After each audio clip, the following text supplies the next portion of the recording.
Hello everyone! Ayan, good evening po sa inyong lahat. And ayan, so for today's video ay samahan niyo po ako magluto nitong ating isa na namang napakasarap na ulam. Walang iba kundi itong ating pork estofado. And syempre, lalahukan natin yan ng saging na saba na hinog. And lalagyan din natin carrot. Ayan, so sa ating kawali, magpainit lang po tayo at maglagay tayo ng cooking oil. So, konting mantika lang guys. Pritusin lang natin yung ating saging na saba. Ayan. So, igilid ko muna yan guys. Sa kabila na ako magpiprito. At dito naman sa ating malaking kawali, maglagay tayo uli ng cooking oil at magisa na tayo nitong ating bawang at after nitong ating bawang, isunod na rin natin yung ating sibuyas. Ayan.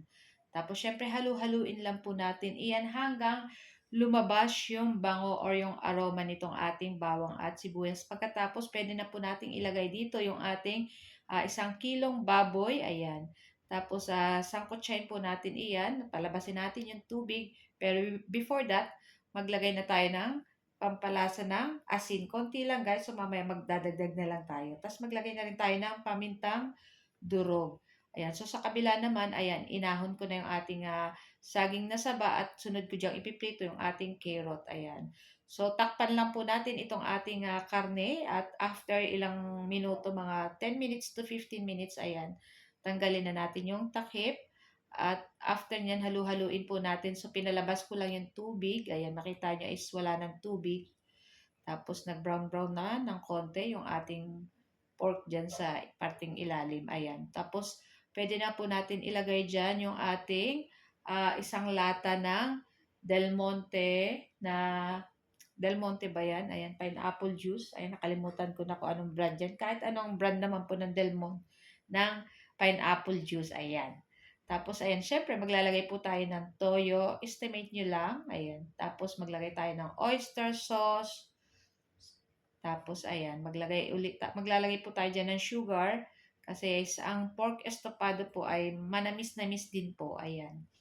Tapos, ayan, halu-haluin lang po natin iyan. And then, maglagay na po tayo ng asukal. So, estimate nyo na lang kung gusto nyo po ay matamis na matamis or yung tama lang. Ayan. So, naglagay tayo ng mga 2 teaspoon na sugar. So, mamaya kung medyo matabang pa, maglagay na lang ulit tayo ng asukal. So, nagdagdag nga po pala uli ako ng konting toyo dahil parang matabang pa. So, after nyo, tinakpan ko lang at lutuin natin ng ilang minuto.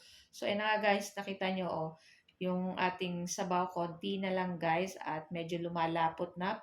At syempre malambot na yung ating pork dyan. Kaya pwede na po nating ilagay dyan yung ating piniritong saging na saba at yung ating carrot. 1 piraso lang yung ating carrot na ginamit. Tapos yung ating saging na saba ay 7 piraso. Ayan.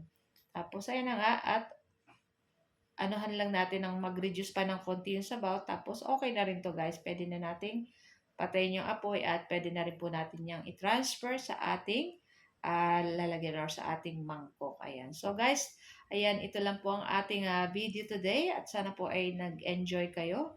Huwag nyo na rin po sana kalimutan mag-like, comment at pa-share na rin po ng ating video. At kung bago pa lang po kayo sa aming page, huwag nyo po sana kalimutan mag-like at mag-follow para palagi po kayong updated sa aming mga bagong video na i-upload. Ayan. So guys, thank you for watching and see our next video again.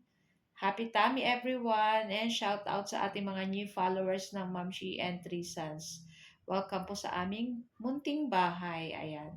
So, meron din po pala guys ako dito nga itlog na maalat na may kamatis na may konting sibuyas para mas masarap yung ating dinner. So guys, thank you for watching. Bye! Ciao!